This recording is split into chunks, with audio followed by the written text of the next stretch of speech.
Hey friends, welcome back. It's Lori with the blog wagonwheelhomestead.com. Today we're going to talk all about garlic scapes. So these are the garlic scapes that we harvested from our garden. We've got several bags full here. We've been eating on them. These are my very favorite thing when it comes to garlic in the garden to harvest. Today I'm going to show you 3 ways that you can preserve garlic scapes and 3 ways that you can eat them. Okay, and there's many different ways, but I'm going to show you 6 ways today total that you can use garlic scapes. So to start off with, we are going to talk about how we harvested these scapes. The great thing about garlic scapes is you don't have to use them right away when they're ready. You can harvest them. I suggest harvesting them when they're ready, but then you can put them in bags and put them in your refrigerator and they will keep for a month. I mean, they keep a long time. So I'm going to show you how we harvested these scapes, and then we're going to go to the pantry and we're going to get some jars and we're going to pickle some garlic scapes. We're also going to dry some and make garlic scape powder. We're going to make garlic compound butter to put on steaks and use in your cooking and then leave in your freezer and have for all winter long. And then we're also going to make a creamy mushroom garlic pasta for supper with sourdough pasta. It's going to be so good and lots of garlic scapes in it. That's the secret ingredient. And then we're also going to show you how you would serve the compound butter on steak. And we're also going to show you how you can just roast these, kind of like you would roast asparagus, and eat them plain. They are so good. So this is my canning kitchen. It's a little different from where you're used to seeing me, but this works well for all of the canning that we need to do. It's close to my pantry and it's easy to get the jars in and out, so that's where we're going to be hanging out for at least part of today's video. So thanks for coming along with me, and we're going to go harvest some garlic scapes. Hey guys, so it's time to pick the garlic scapes. This is hardneck garlic that we planted last fall. We actually planted it the day before Thanksgiving. You probably should plant it a little earlier than that, but it worked out just fine for us because our winter wasn't quite as cold as some winters that we've had here in Nebraska. So the kids and I are gonna show you how to pick garlic scapes. And these are honestly one of my favorite reasons for growing garlic. We really enjoy sauteing them in butter. We like to have them pickled. You can blend them up in butter and have garlic butter. There's just so many different ways you can dry them and make garlic scape powder. They are a little milder than a traditional garlic, and so they aren't, quite as bitey, if you will. So anyway, yeah, we love these garlic scapes. What they are is they are the flower of the plant. So if you were to leave these, they would turn into a flower, okay? And you want to be sure to pick them off, because what they do is they will, when you pick them off, it makes the plant put all the energy into the bulb. And in about a month, we'll be able to pull this garlic when the bottom 3 or 4 leaves are all dried up. We will know that then we can pull the garlic and let it dry, dry in a cure in a dry place for a couple of weeks before storing it. So you want to take the scapes off when they are curled, okay? When they start to curl, and you just snip them off right close to the plant, okay? So that's what we're gonna go ahead and do right now. You just snip it off right close to the plant, just like that, okay? There's another toad. And don't miss any. Oh, they found a toad. So that's the new fun thing.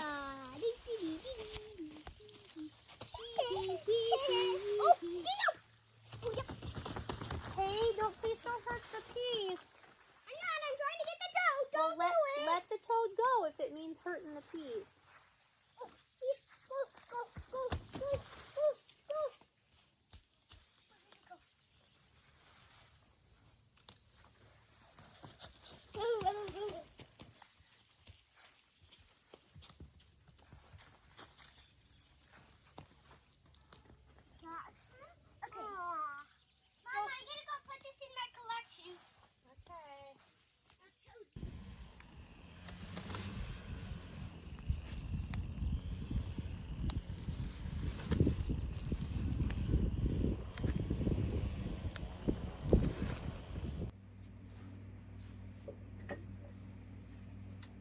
This is my homestead pantry. This is where we store over 3,000 quart jars full of food that we have grown and preserved to feed our family. We also store a lot of dry goods and things in here so that we can live pretty much independently of the grocery store, and it saves us so much money.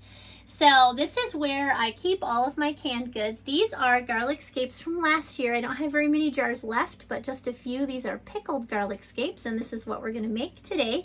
So whenever I can, my first step is to come into my pantry and get some jars. And so whenever I have empty jars, I try to come and put them back next to where I know I'm gonna be needing them. So these aren't full quarts. These are actually 3-cup jars. They're kind of a specialty jar. I didn't have very many of them, and so I thought, oh, well, I'll just use them for garlic scapes. That will work well. And so I have some of these 3-cup jars that are empty, and we're gonna gather those up, and then we're gonna go pickle some scapes.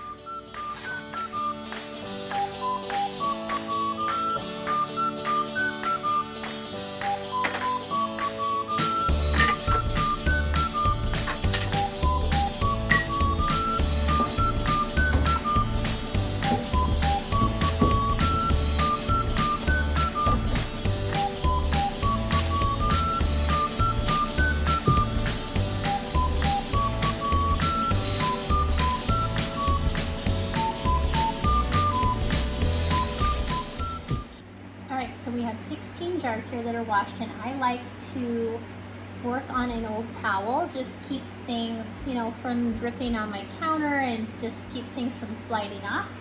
Okay, so I'm just gonna show you these. Now these have been in the fridge for a couple of weeks. Some of the bigger ones, the flour end here can be just a little tough, so if you want to just pull it off, you can, or you don't have to. I probably won't for pickling, but you can, okay? And what I like about these is they naturally like to stay in a curl. So I'm just going to stuff these in the jars.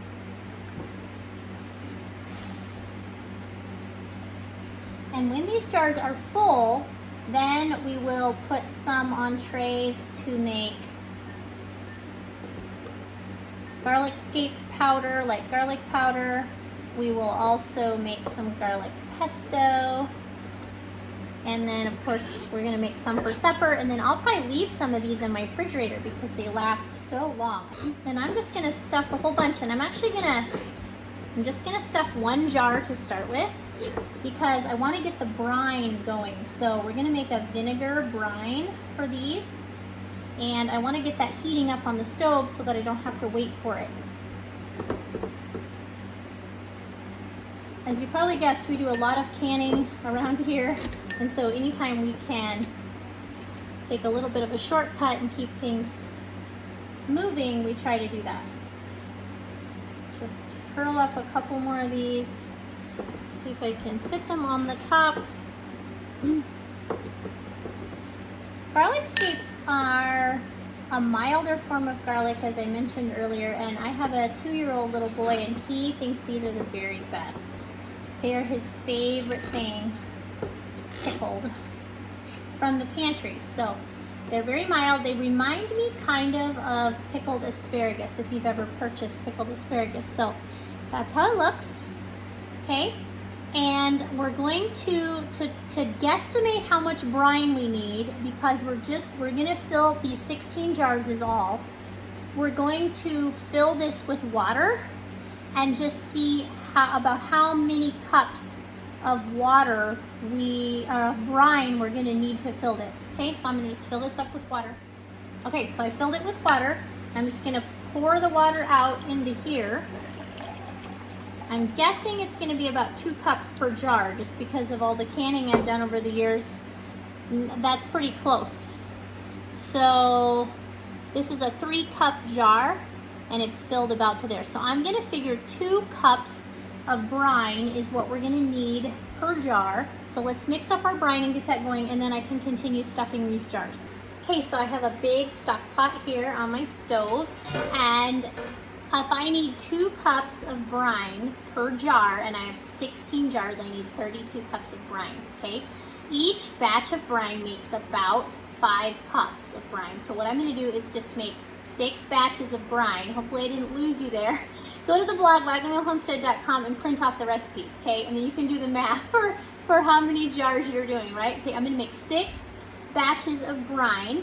So I'm gonna have about 30 cups of liquid, and I need 32. I may just add a little bit more water, a couple more cups of water, and hopefully we have just about the right amount. It depends a little bit on how the scapes go into each jar, right? Whether it needs 2.5 cups or 1 3/4 cups. So but it'll get us close, right? Because we don't want a whole half a pot of brine left over. Neither do we want to have to make more brine, okay? So it's one of those shortcuts for canning that I'll try to show you. So we're gonna make 6 batches of brine, which means the brine recipe has equal parts vinegar and water. So I'm gonna put 15 cups of vinegar and 15 cups of water. But my vinegar comes in gallons, so I'm just gonna put a whole gallon, which is 16 cups of vinegar in here, and then I'm gonna refill that whole gallon with water and dump that in here, and that's gonna be our liquid, okay? We're also gonna add some salt. We're gonna add 3 tablespoons of salt per batch. So 3 tablespoons times 6 is 18 tablespoons, which is like a cup and a quarter, if I did my math right, like a cup and a quarter of salt, okay? And a gallon of vinegar and a gallon of water. So we're gonna get that heating up here, and then we're gonna keep stuffing scapes into the jars.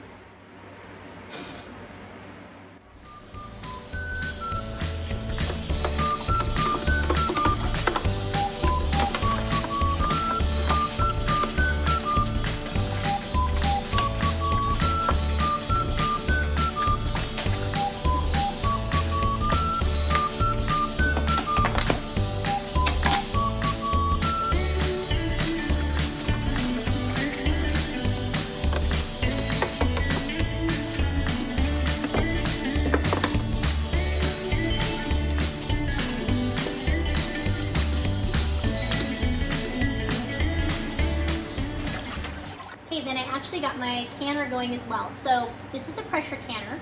These do not have to be pressure canned, and we're not going to pressure can them. In fact, you could put the brine on these and just put them in the fridge as refrigerator garlic scapes, but I don't like them quite as well that way. I feel like they taste a little more tender when they've been water bathed. So we're going to water bath can these. What that means is we're gonna put them in hot water and boil the jars for 10 minutes. It's gonna heat them up just enough to get them to seal well. Then we'll be able to put them on the shelf in the pantry. We won't have to worry about any refrigerator space needed for these, and they'll be shelf stable for a long time. So into the bottom of this canner, I just put water to about here, okay? About 3 or 4 quarts of water. You don't want the water in your pot to go over the top of your jar. You want it just to be right to the neck of your jar so you don't have any siphoning, okay? And again, we're just gonna use this pressure canner as a water bath canner for today. Okay, so we're just gonna put our jars in here when it's time and heat them up, and then they will be ready to can. So I just had this water started so that it can be ready when we're done. All right, let's stuff the jars.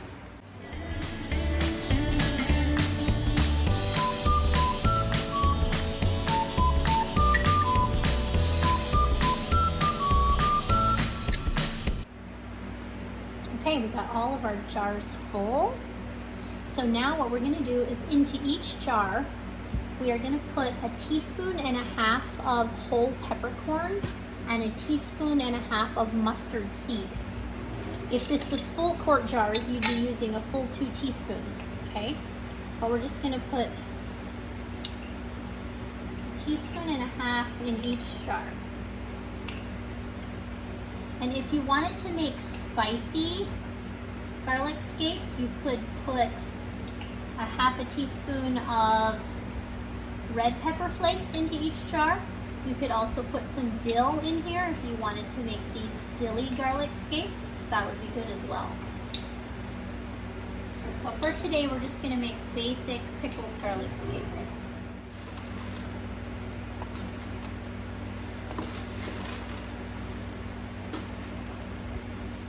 Okay, and then I'm going to use a canning funnel, okay, and I have our brine. I moved it over here to this side, and I'm just going to scoop some of our hot brine out and fill these jars just up to the neck. You want to leave about a 1/2 inch of head space, they call it, at the top of the jar. I'll show you that. So you want to fill it up to right there, and the reason for that is this is all going to squish down. When we put the lid on, when this gets hot in the canner and then it comes out and it cools, what creates the seal is that this little bit of air, this air gap here, when it cools, it will pull down the top of the lid, okay, the middle of the lid, and it actually seals it, and it doesn't let any oxygen in or out of the jar, and that's how these stay good. That's how they're shelf stable, okay? So you only want to fill it to about here with your brine.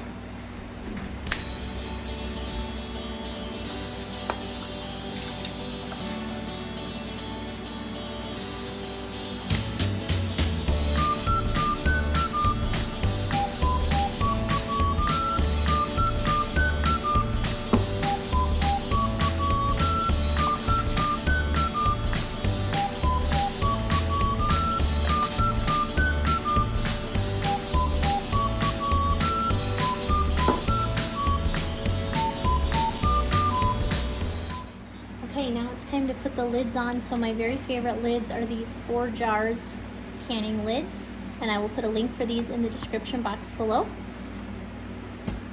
So I'm just gonna tuck this in and make sure that all these little pieces are in. You don't want any of these pieces sticking out along the seal, okay?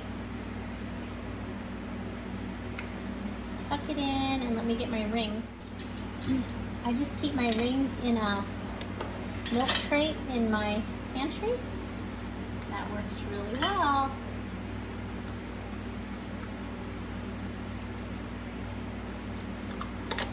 Put these on just so they're finger tight, okay? Not super tight, but tight enough.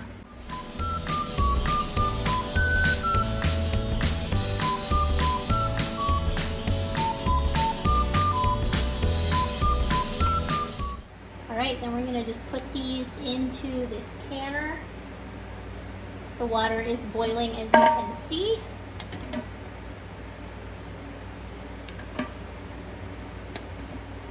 Okay, and that was perfect. I was able to fit 8 jars in there, so I'm just going to put the lid on the top just to hold the heat in is all. I'm not actually going to put the lid on and pressure it up, okay? And so as soon as this comes to a boil, then we will leave it for 10 minutes and then we'll take the jars out. To make garlic scape powder, it's very simple. I'm just gonna lay these out on these trays. These are the trays for my dehydrator. The dehydrator I have is a Cabela's dehydrator. And I really like the Excalibur dehydrators as well. I will link a dehydrator for you below in the description box. They're a very useful thing to have. You can dehydrate things and store them for a long time without taking up much space. I do not have a freeze dryer yet, so I can't show you that, but that's another good way of preserving your food. Are you gonna eat one raw? Okay, I don't think you'll like them as well as you do when they're pickled. I'm gonna put these in the dehydrator at 140 degrees for 12 to 18 hours, and then we're just gonna grind them up in the food processor and use them as garlic powder.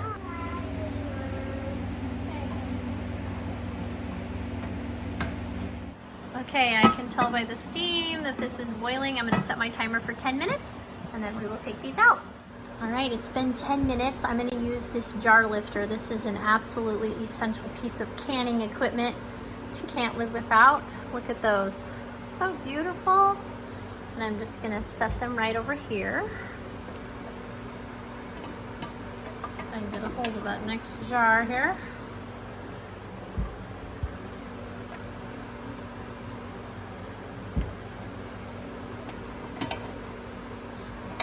Okay, and then we're gonna just add the rest in there. Process for 10 minutes and we'll be done. Wait for them all to seal. If any of them don't seal, you can either reprocess them or you can just put them in the fridge and use them within a month or 2. These are a pickled food, so they're not gonna hurt you. All right, turn it back on and we're good to go. All right, and then for those of you that are new to canning, the way you check to see if it's sealed is you just push down in the middle, and if it doesn't pop, then it's sealed. So this is the only one that didn't seal, which is great for demonstration purposes. Most of the time they all seal, I don't know if my ring isn't quite right or what. See that? Okay, so I could reprocess this, but I'm not going to. I'm just gonna put it in the refrigerator and we will eat it. Most pickled foods, you don't wanna eat them for a couple weeks because you wanna let them set in the brine and fully take on the flavor, right? So yeah, these are all the scapes, and I will take the rings off. See, they're loose actually after being processed. That's good. I'll take the rings off, and you want to store them on the shelf this way, and they will keep for a good long time. We will enjoy these this winter when we don't have any fresh food coming from the garden. All right, now we're gonna make some garlic scape pesto, and it is so good with chips or crackers or just anything. So for this, I am gonna go ahead and take off this flour end just because this can be a little bit tougher, okay? So to do that, I'm just gonna snap it off, just simple as that. And what I need is I'm making a double batch. Again, this recipe is also on the blog, wagonwheelhomestead.com, and so I'm making a double batch, so I need 4 cups of chopped garlic scapes, and instead of chopping them, I'm going to let the food processor do the work for me. Okay, and there's one more to be chopped up in there, but then I also need 4, so I need 4 cups of scapes and then 2 cups of basil. So I went out, picked a full bowl of basil, and it's okay if some of these stems are in there, it really is, but I'm just gonna pick off, kind of just strip the leaves off so it's not quite as stemmy. The food processor really does get it as fine as you want it, but just gonna pull this out. This will keep quite a while in your refrigerator also, so it's not really a way of preserving the scapes, but it is a good way of having them ready to eat, because you can have this as a snack with like any meal, with crackers or chips. You can also take this garlic scape pesto and put it on pasta, like as a sauce. Just stir it onto warm noodles and it will kind of melt into the noodles. It's so good. You can also use it as a sauce on pizza. Okay, so that's really good as well. There's another scape that got away. So you can, you know, make your pizza crust, put your pesto down, and then put different kinds of veggies or whatever on it, and super good. All right, we're gonna blend this up.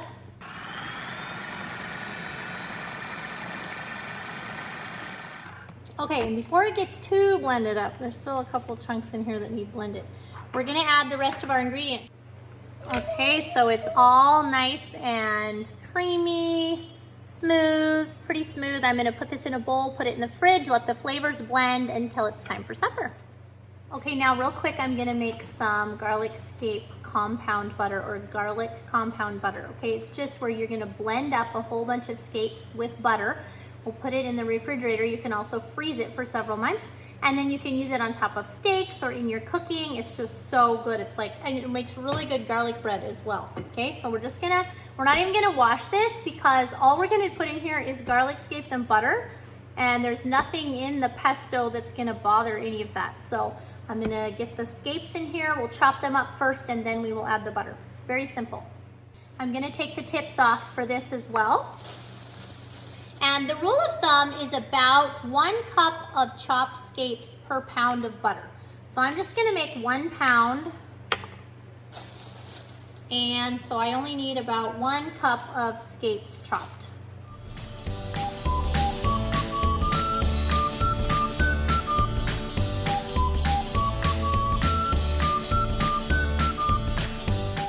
And a little tip for you is you want to make sure that your garlic scapes are well blended, well chopped before you add the butter. If you don't, you will regret it because they will kind of just spin around and around in the butter and they won't actually chop. So I'm gonna give it just a little bit longer.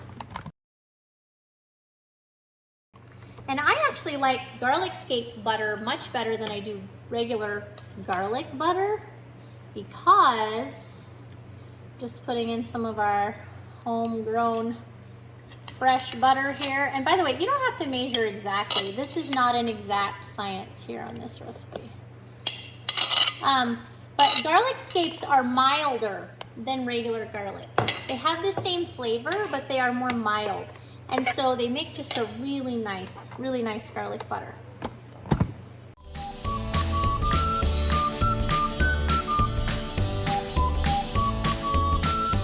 Okay, I'm gonna stop and just push down the edges.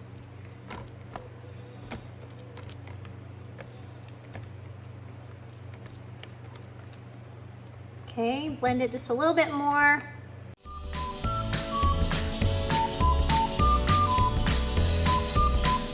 Okay, then all we're gonna do is put this on some plastic wrap and kind of mold it so then it's really easy to just slice off a chunk. Even if it's frozen, you can literally slice off chunks of this, lay it onto garlic bread, put it in the oven and toast it, and it works just fine. You don't even have to plan ahead and take it out. In fact, I usually don't. Okay, so here's our plastic wrap.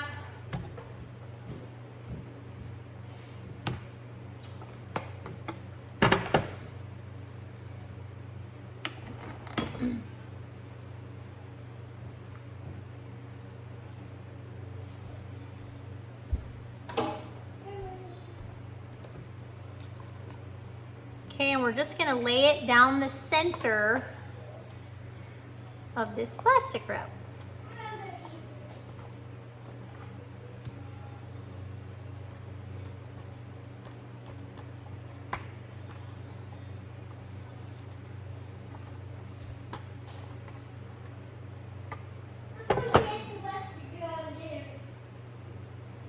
Okay, and I'm just gonna roll it up over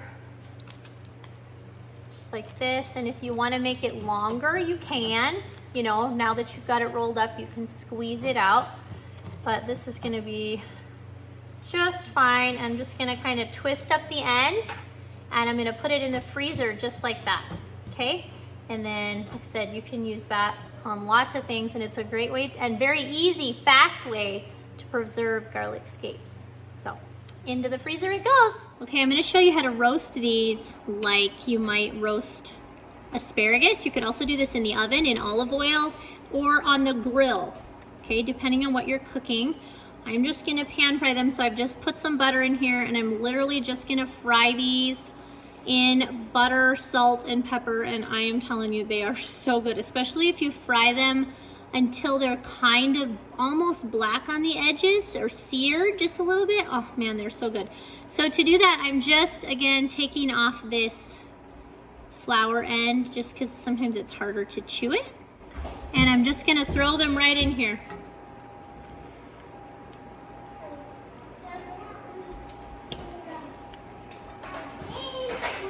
You can slice them smaller too if you want, like it doesn't matter. But this is just a really simple and easy way, and you can put them on anything. You can put them on baked potatoes, on steaks, on anything. Burgers. These are a delicacy.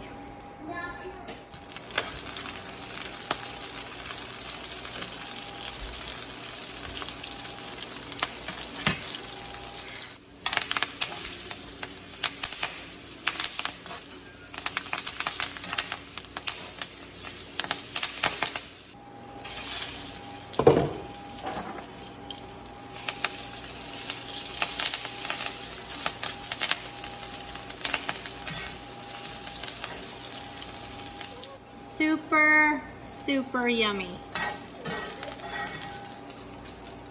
Okay, now we're gonna move into the final part of today's video, and that is showing you how to make the creamy mushroom pasta. All right, here's our dried garlic scapes. I must say, I was a little lazy and didn't chop them up first, and so they took a fairly long time to dry. I just kept running them again and running them again, and, you know, until now they snap. Okay, so you can hear them snapping. They're really totally dry. It would go a lot faster if you chopped them into like 3-inch pieces, okay? But I hate taking time for that, so I didn't do that. Anyway, I'm gonna just stuff them in here best I can. It's gonna be a bit of a messy project, but that doesn't matter. We're used to messy projects around here.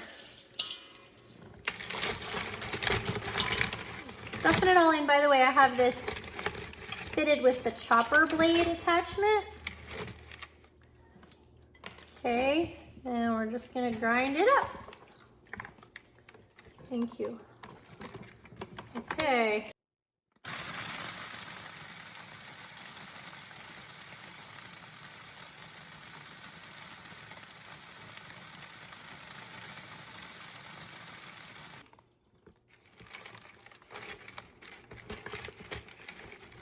You could also do this in the blender.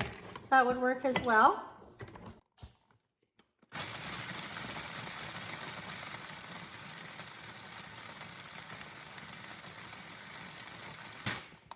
Okay, it's getting finer. I'm gonna add some more to it.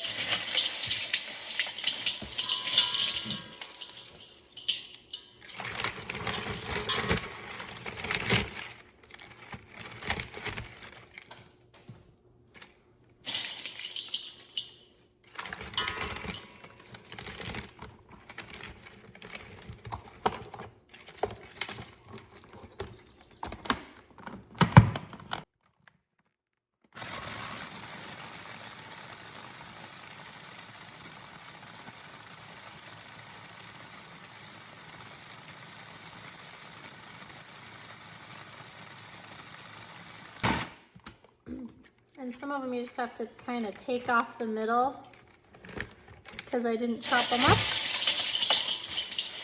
But this was a lot of garlic scapes that we're gonna just put into a really small jar, probably a quart jar or less, to store. We can use this garlic scape powder in lots of different things.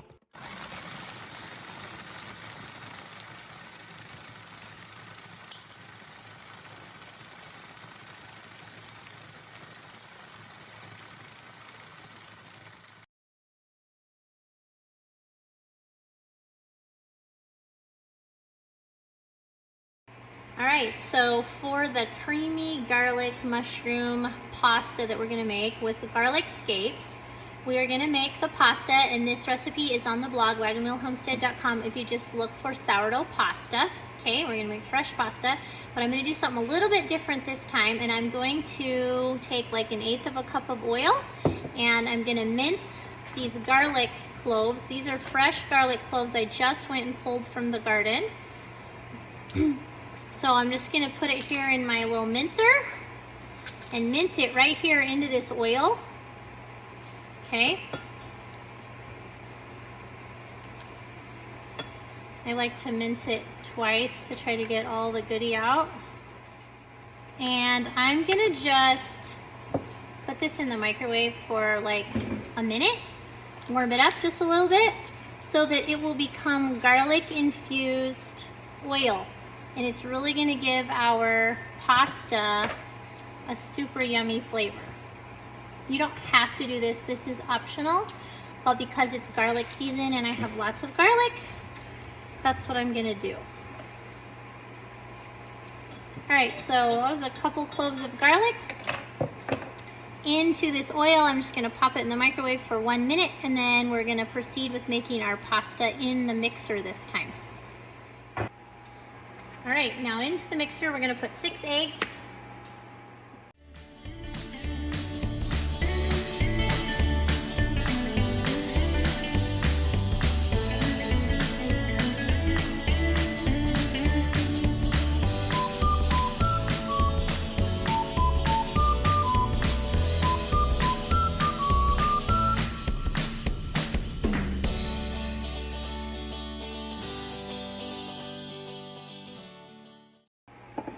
Okay, and our garlic oil, and I don't necessarily want all the garlic that's in it. See that? A little bit is okay, so I'm just gonna kind of strain it carefully and see if I can get just, yeah, it's gonna stay. Get just the oil, just the garlic oil, okay? And we can use this later on in our actual cooking in the sauce for this pasta, so we'll save it. Okay, we're gonna turn this on and we're gonna add 4 to 4.5 cups of flour and let it mix just enough to where it's all combined.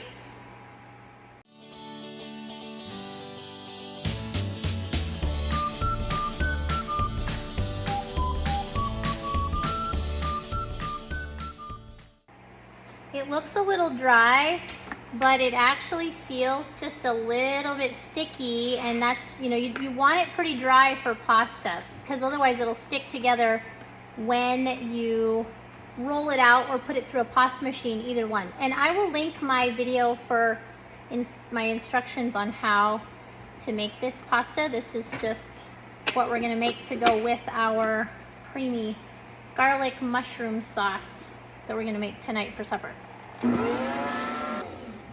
All right, it just came together and this feels much better. It's not as sticky, okay? So I am just gonna put the lid on this and let it sit for a couple of hours to ferment until we're ready to continue with making supper. Okay, and for this I'm gonna use about a half a cup of butter. And I'm gonna saute 2 cups of chopped garlic scapes. So I just chopped those up. And I'm gonna go ahead and put in the garlic from the garlic oil that we used on the pasta. Waste not, want not, right? And some mushrooms. Now, I do not have fresh mushrooms. Most everything I show you on this channel is either things that I can produce on my own homestead or things that I have in my pantry. Like, I obviously do not produce my own flour or salt or sugar, okay? But those things I try to keep stocked in my pantry. So these are meals that you can make anytime without having to go to the grocery store, depending on what's in season in the garden, okay? So one thing I have stocked in my pantry are these canned mushrooms. Now, canned are not as good as fresh, but they're better than nothing. So I'm gonna drain these and add them to the scapes. I don't use them very often. They're just in my pantry so that I don't have to go, oh man, I really want to make that, but it has mushrooms in it and now I have to go to town. Like, my goal is to stay out of the grocery store as much as possible, and we do that. We live on less than $100 a month from the grocery store, and those kinds of things are often just stock up items or specialty items like, maybe chips for salsa or something like that, but we really don't hardly spend any money at the grocery store for a family of 7. And groceries are getting higher all the time, right? So it's really important to find recipes you can make from scratch and to learn these skills to help be able to feed your family without costing so much at the store. All right, we're just gonna let this cook, and I'm gonna start on the pasta. Okay, I'm gonna use my KitchenAid pasta maker this time. You can also get a hand crank pasta maker, much cheaper. This I got as a wedding present.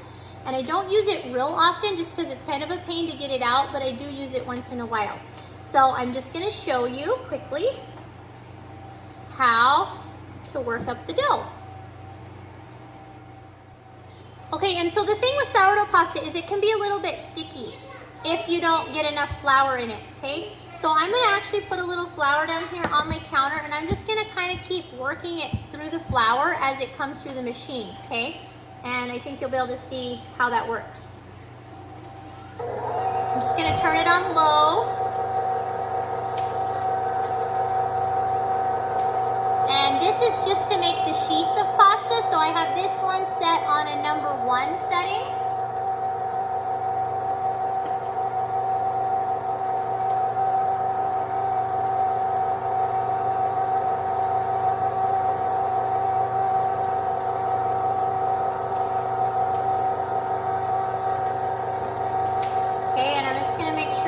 Flour it. I actually don't want it quite that big. So I'm going to split it in half and I'm going to flour it pretty well because I do not want it to stick when it goes through the noodle cutter.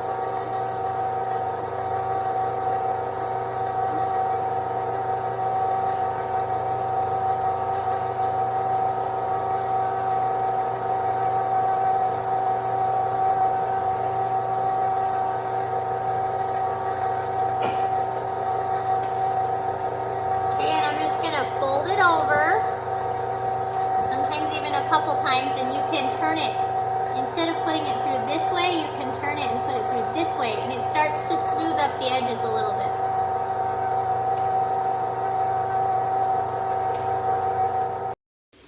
All right, and then I'm gonna just add, now that this is all nice and cooked and toasty, I'm gonna add 2 tablespoons of flour. This is actually gluten-free flour because I have a daughter that has to be gluten-free, but it thickens up just the same. You can use regular flour. And it's gonna kind of make a roux with that butter. The butter and the flour mix will act as a thickening agent for the rest of the stuff we're gonna add.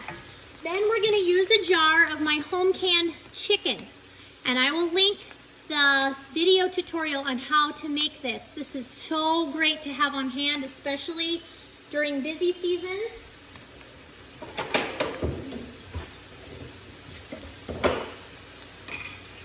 And the recipe actually calls for a 1/2 cup of chicken broth. But as you can see, there's a little bit of chicken broth that because I can this in chicken broth. So it's pretty well tightly packed. But this is probably the equivalent of a whole chicken in this jar. It packs in really well because this is deboned chicken.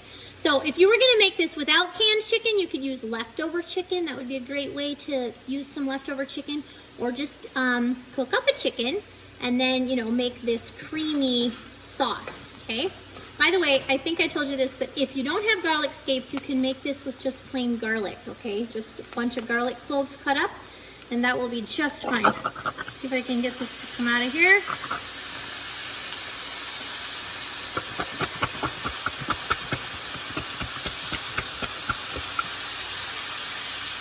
Okay.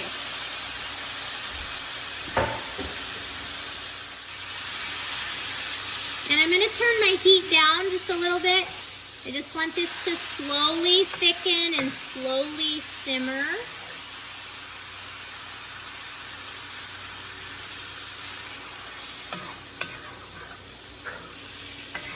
I really want the flavors in here to blend.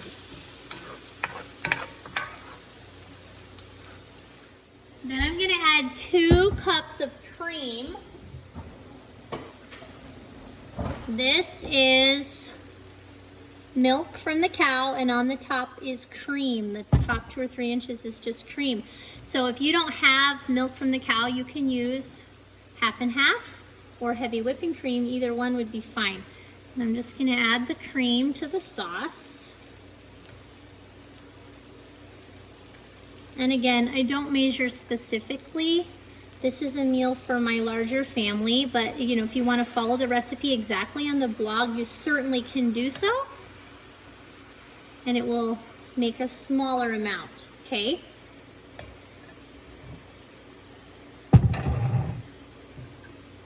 Just gonna keep stirring it around gently.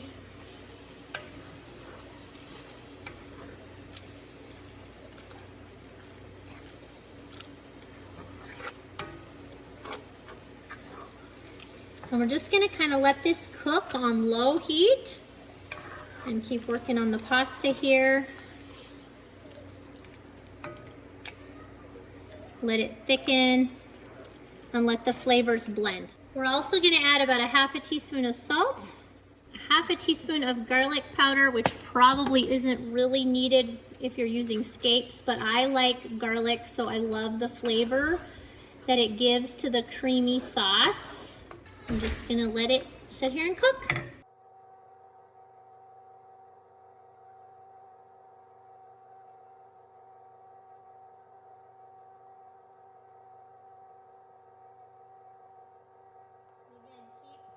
keep it floured.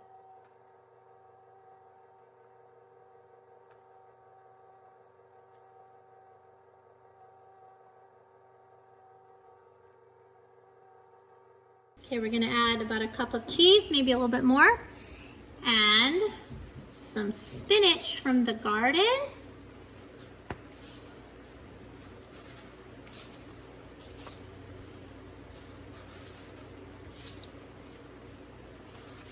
Okay, and we're just gonna put a lid on it.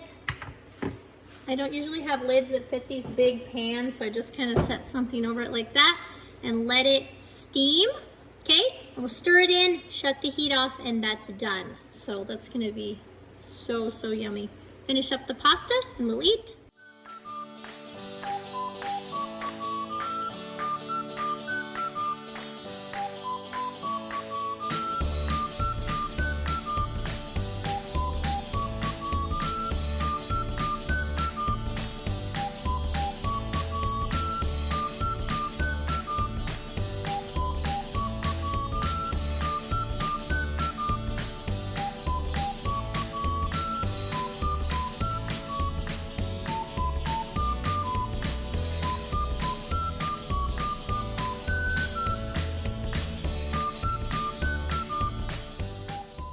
Okay, we're gonna plate this up.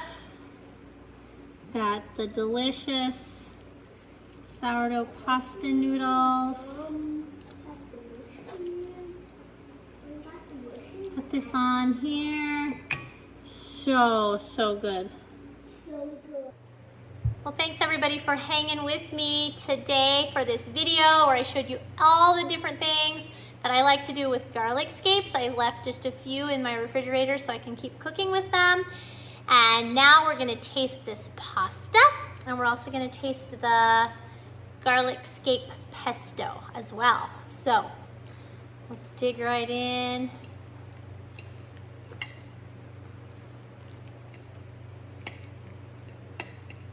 This is one of my favorite dishes. So good. Ready?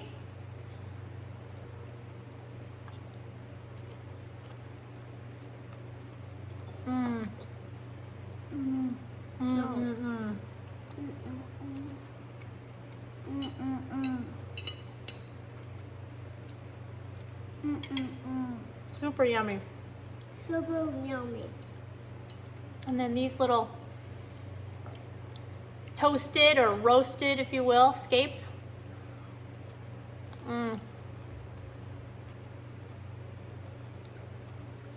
They're my favorite and the most simple. Well, I shouldn't say they're my favorite because the pesto is usually my favorite. I haven't made it yet this year, so this is my first time this year making it. I'm gonna try it with chips tonight. You can try it with sourdough crackers or anything like that.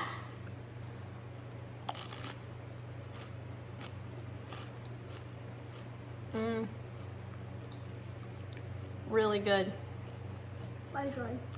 Really good. You're so good on pasta.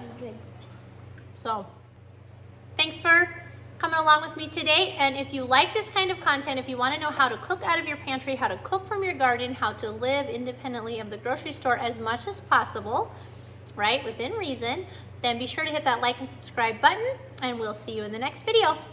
Bye.